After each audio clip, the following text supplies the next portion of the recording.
est 12h. Lundi 7 juillet de l'an 2025, c'est l'heure des infos sur la chaîne 2. Diala Samaki est aux commandes des manettes techniques de cette édition, la première de la journée. Info Cité Midi, les titres. Info Cité, le journal de l'info de proximité sur la 95.2. Présentation, Cheikh Fantamadi Ndiaye. 300 personnes, dont plus de 150 femmes veuves de militaires, stylistes et mannequins, viennent de bénéficier d'une formation en fabrication de Bogolan.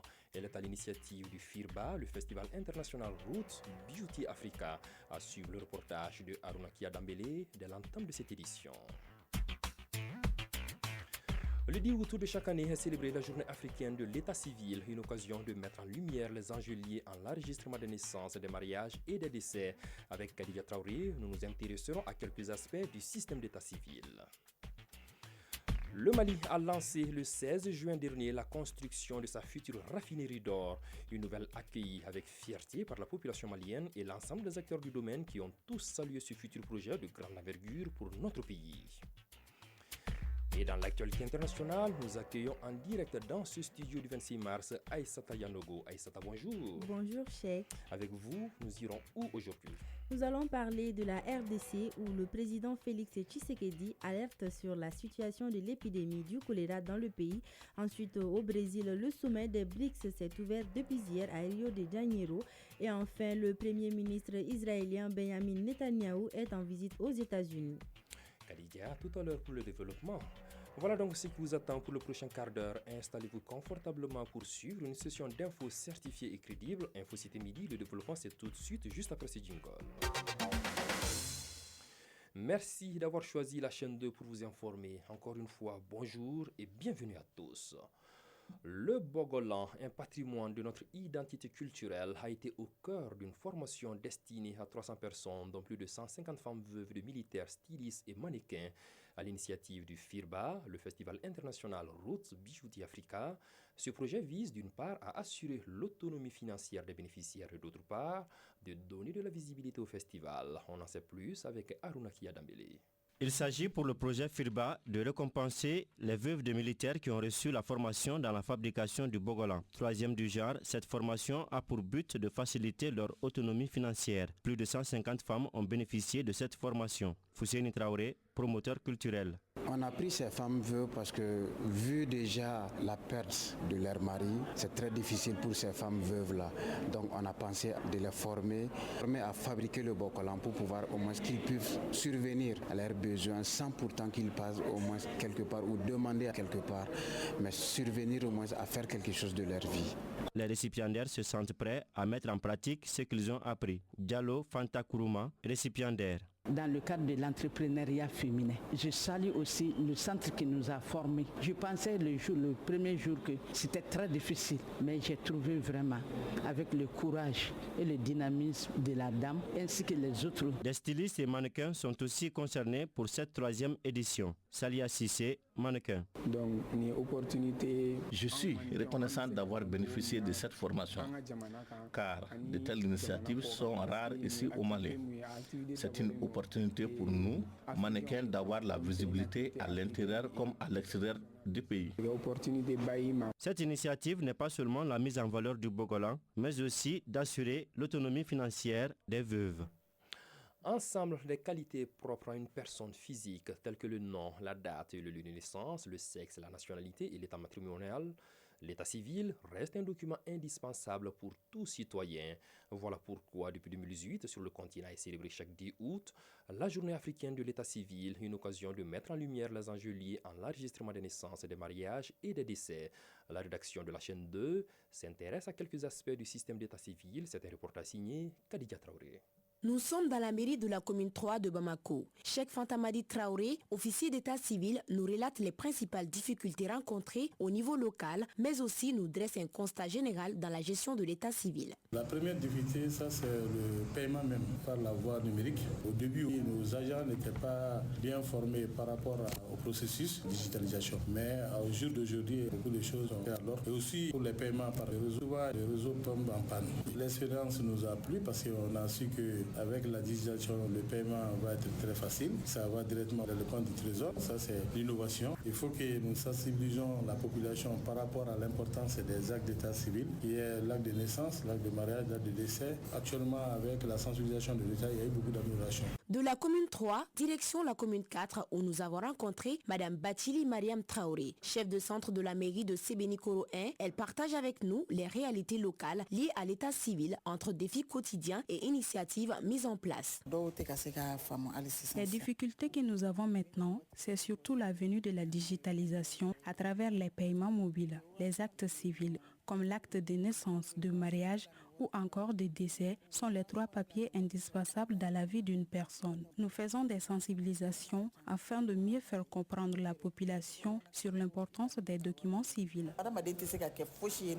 Et nous voici dans les rues de la capitale pour les mots des citoyens. Entre ceux qui possèdent tous leurs papiers et ceux qui peinent encore à les obtenir, chacun a son mot à dire et nous donne quelques recommandations. Moussa Kone. Oui, j'ai tous mes papiers qui sont en règle. Pour ceux qui négligent ces documents administratifs, c'est vraiment pas bien parce que ça permet d'identifier une personne dans n'importe quel cas qu'il soit. Oumou Traoré. Non, je ne suis pas totalement en règle sur mes papiers civils. Mohamed Fofana. Je suis en règle par rapport aux différents papiers civils. Je dispose de presque tous les papiers civils. Les papiers civils sont d'une nécessité très grande. Sans acte de naissance, pas d'existence légale. L'acte de naissance est tout autant important que ceux de mariage et de décès.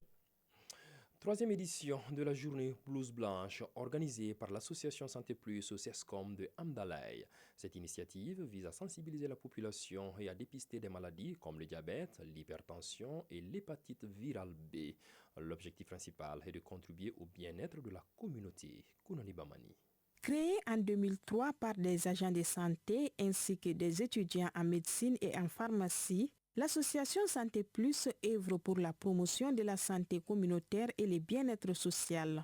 Cette journée baptisée Blouse Blanche a pour objectif de sensibiliser la population aux enjeux de la santé et de procéder à des dépistages gratuits. Assoumane Touré, secrétaire général de l'association Santé Plus. La journée Blouse Blanche consiste à faire des dépistages sur l'hépatite virale B, du diabète, de l'hypertension artérielle, de faire la pulvérisation des différents CESCOM et aussi faire des dons dans les orphelinats, surtout à l'orphelinat Niaber de Sébenikoro. Le président d'honneur de l'association, le docteur Abdulrazak Diko, s'est réjoui de cette initiative portée par les jeunes. C'est les étudiants qui nous aident vraiment à améliorer la santé des populations à travers les activités curatives, les activités préventives et promotionnelles qu'ils organisent presque chaque semestre. Je les accompagne parce qu'ils sont en train de nous aider dans notre mission. Donc une obligation pour nous de les accompagner pour réellement satisfaire les besoins en santé de nos populations. Après plusieurs heures de conférences et de dépistage,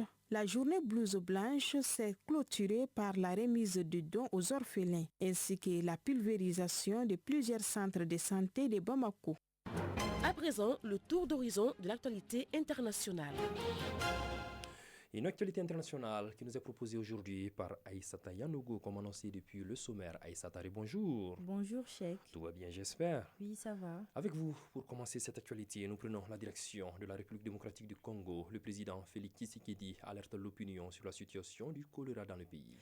Plus de 700 décès ont été enregistrés à travers la RDC, dont une trentaine à Kinshasa. C'est le chef de l'État Félix Tshisekedi qui a fait le point lors de la réunion du Conseil des ministres.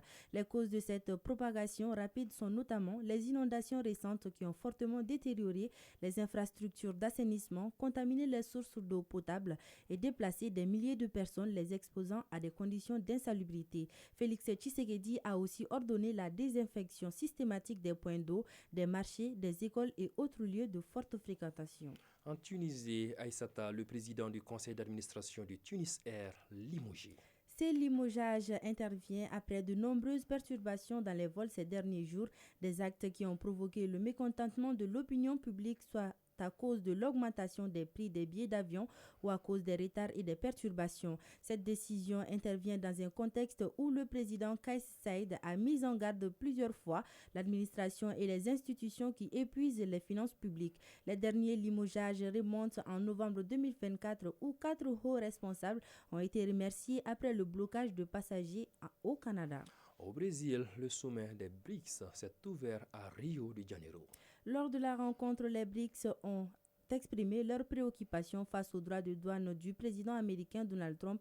Ils appellent également à un cessez-le-feu à Gaza et le retrait d'Israël de la bande de Gaza.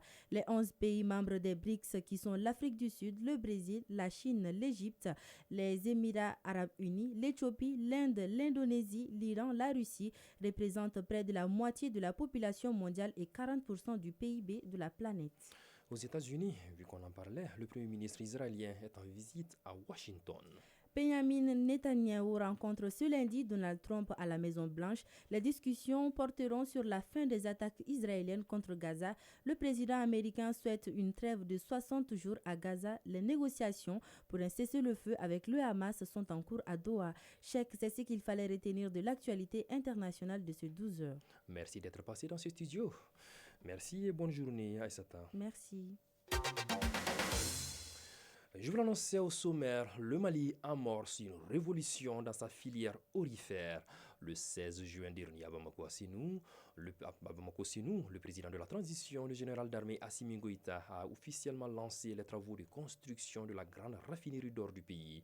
Une nouvelle accueillie avec fierté par la population malienne et l'ensemble des acteurs du domaine qui ont tous salué ce futur projet de grande envergure pour notre pays. Amadou Diallo. Le Mali, troisième producteur d'or en Afrique, aura bientôt sa propre raffinerie avec une capacité de production de 200 tonnes d'or par an. Cette infrastructure stratégique appelée à renforcer la valeur ajoutée locale aura un impact positif sur l'économie nationale dans les toutes prochaines années. Djibril Diallo, spécialiste en géologie minière. Cette raffinerie dont le président a posé la première pierre, c'est une raffinerie de l'État malien, parce que l'État malien l'a fait en partenariat avec une société russe et l'État détient 62% du capital. Boubacar Amadou Touré, opérateur minier. Le Mali, depuis bientôt 40 ans, est en train de subir des pertes énormes dues au fait que l'or brut est exporté du Mali à l'État brut pour aller soit dans les raffineries suisses ou sud-africaines ou même à côté ici au Ghana. Yaya Bamadjo, opérateur minier. En exportant l'or brut, le Mali perd plus de 100 milliards de francs CFA en valeur ajoutée. Donc en impôts non perçus, donc en devises et en opportunités d'emploi. Les populations maliennes accueillent cette initiative avec fierté. Pour beaucoup, la création de cette raffinerie symbolise une avancée concrète vers la maîtrise de l'économie nationale. Alassane Katilé, citoyen. L'ouverture de cette raffinerie d'or sera vraiment une très bonne chose pour l'économie malienne. J'en ai sûr et certain que ça va booster notre économie. Fatoumata Nyanya Doumbia, citoyenne. Auparavant, on dépendait des autres pour pouvoir extraire notre or. Maintenant, si on a la possibilité d'extraire nous-mêmes, et on pourrait les modifier à notre guise et ça pourrait nous enrichir en même temps. Pour les professionnels du secteur minier, cette usine de raffinage marque un tournant décisif dans la chaîne de valeur minière en renforçant la souveraineté économique nationale. Boubacar Amadou Touré, opérateur minier. Le premier avantage que le Mali a, c'est que c'est une transformation in situ, c'est-à-dire sur place de ressources. Yaya Bamadjo, opérateur minier. Cette nouvelle initiative va beaucoup améliorer non seulement le Mali, mais la sous-région à contrôler l'exportation de l'or. Djibril Diallo, spécialiste en géologie minière. Cette raffinerie pourra même raffiner l'or du Burkina, de la Guinée, du Sénégal, parce que c'est une raffinerie de très grande capacité. Et c'est en ce moment que nous allons voir que les vrais chiffres vont parler. Le lancement des travaux de la première grande raffinerie d'or du Mali marque ainsi une étape stratégique vers la maîtrise nationale de la filière aurifère. Pendant qu'il est 12 heures passées de 13 minutes, un clin d'œil sur le temps pour terminer cette édition.